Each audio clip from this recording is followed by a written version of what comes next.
karakternya apa ya, dia punya penyakit disleksia, dia mengidap penyakit disleksia. Jadi penyakit disleksia tuh, dia bisa ngenalin huruf, tapi dia nggak bisa ngerangkai jadi kalimat, jadi satu kalimat gitu. Nah, di situ aku perannya sebagai cewek yang tertutup, yang dia nggak mau ngebuka diri sama orang lain karena dia ngerasa dia punya kekurangan sama dirinya. Yang mau disampaikan adalah sebenarnya sebuah realita sebenarnya. Tadi saya udah bilang tentang disleksia. Sebenarnya disleksia secara penyakit udah jelas kesulitan untuk membaca dan menulis.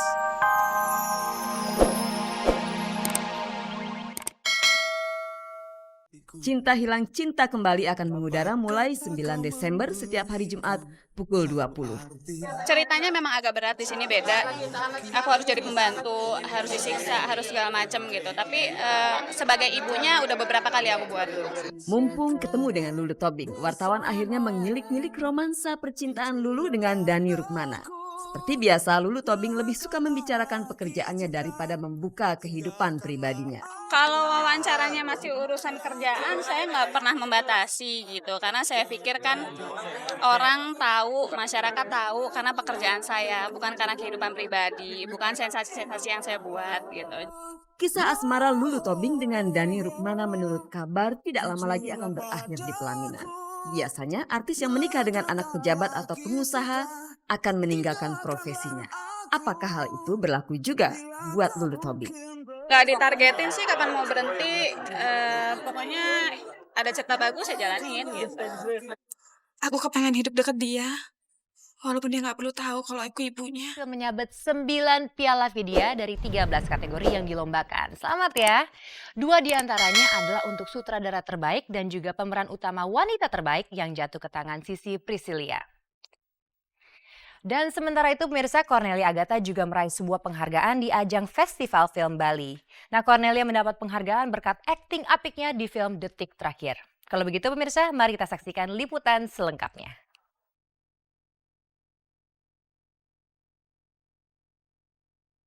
Menjadi perempuan penyuka sesama jenis sekaligus pecandu narkoba adalah karakter Cornelia Agatha saat ia membintangi film Detik Terakhir. Dengan totalitasnya ia menjiwai perannya sehingga pesan-pesan yang hendak disampaikan dalam film itu mudah dicerna oleh penonton. Karena aktingnya itu, Cornelia meraih penghargaan Bali International Film Festival.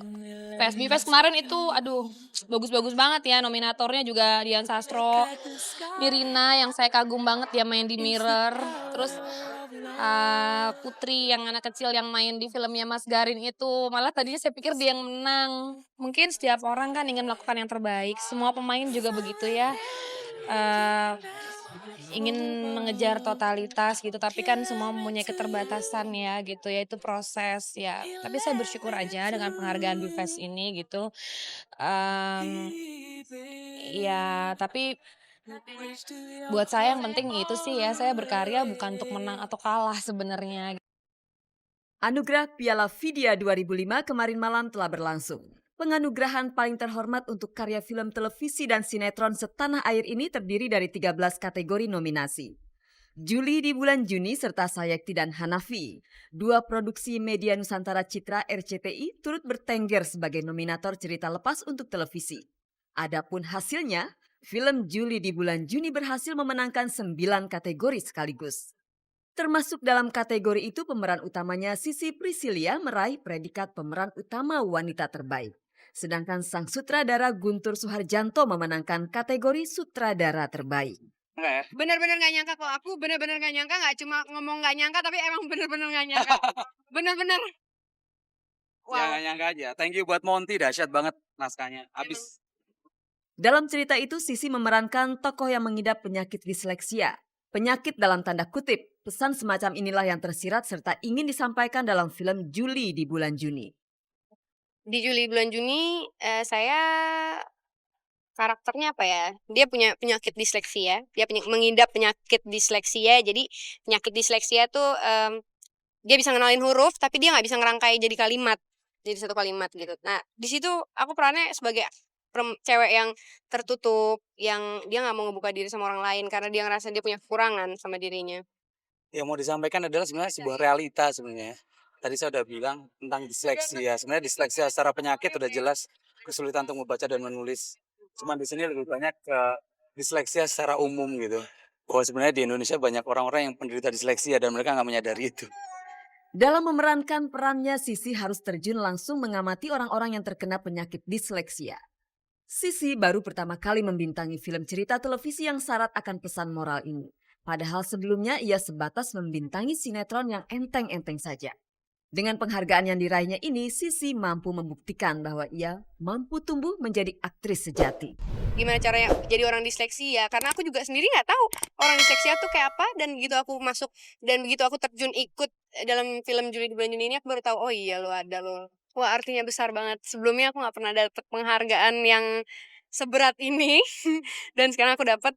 Ya aku anggap ini sebagai hasil kerja keras aku dan dukungan dari orang-orang terdekat.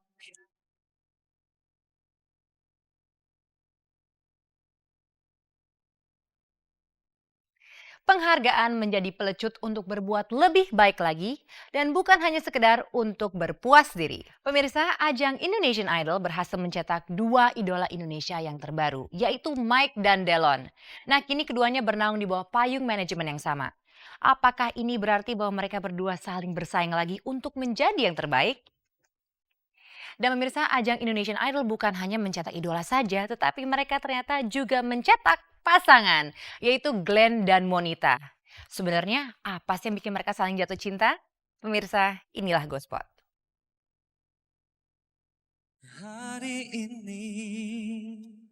Ajang Indonesian Idol kedua tak hanya mencetak bintang-bintang baru, namun juga melahirkan pasangan-pasangan baru. Selain Judika dan Maya, ternyata ada satu pasangan lagi yang juga berjodoh. Mereka adalah Glenn dan Monita. Begitu mereka diketahui punya hubungan mesra, spontan keduanya tampak tersipu malu-malu. Apa ya? Teman sangat eksklusif sih ya. Teman sangat eksklusif. Pokoknya deket banget.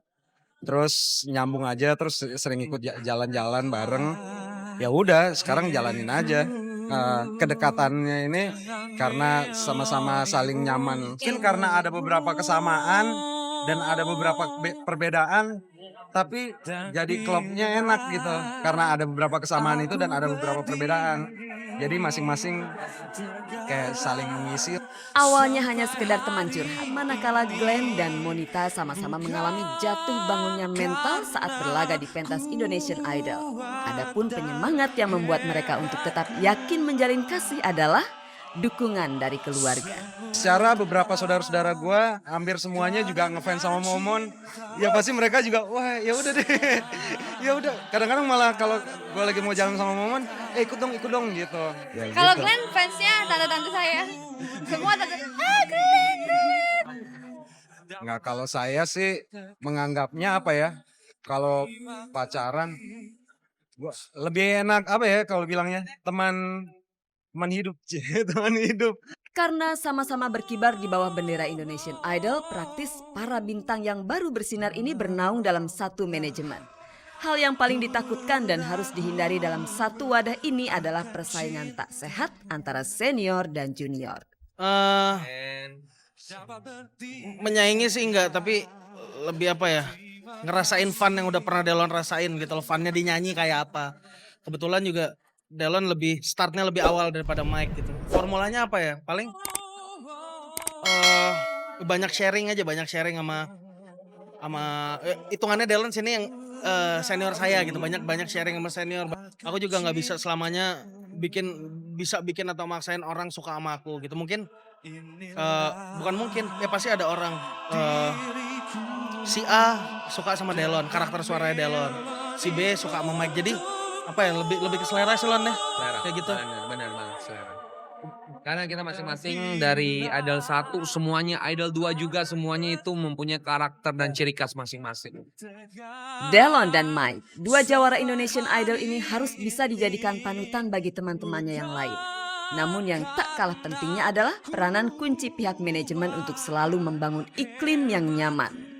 Sebagai General Manager, Lolita Malaiholo yang tak lain adalah istri dari penyanyi Harvey Malaiholo, punya visi agar para bintang Indonesian Idol ini ke depannya bisa mengembangkan karir bermusik mereka. Jangan sampai kita bikinin program mereka nggak sama maunya mereka. Dan masing-masing anak itu talentanya beda-beda. Ada yang mau sekolahnya selesai dulu Mbak, ada yang udah selesai, saya pokoknya mau nyanyi aja. Ada yang mau nyanyi pengen jadi presenter juga. Nah kita arahnya kemana yang mereka inginkan. Jadi masing-masing anak-anak punya pasarnya sendiri-sendiri gitu. Cinta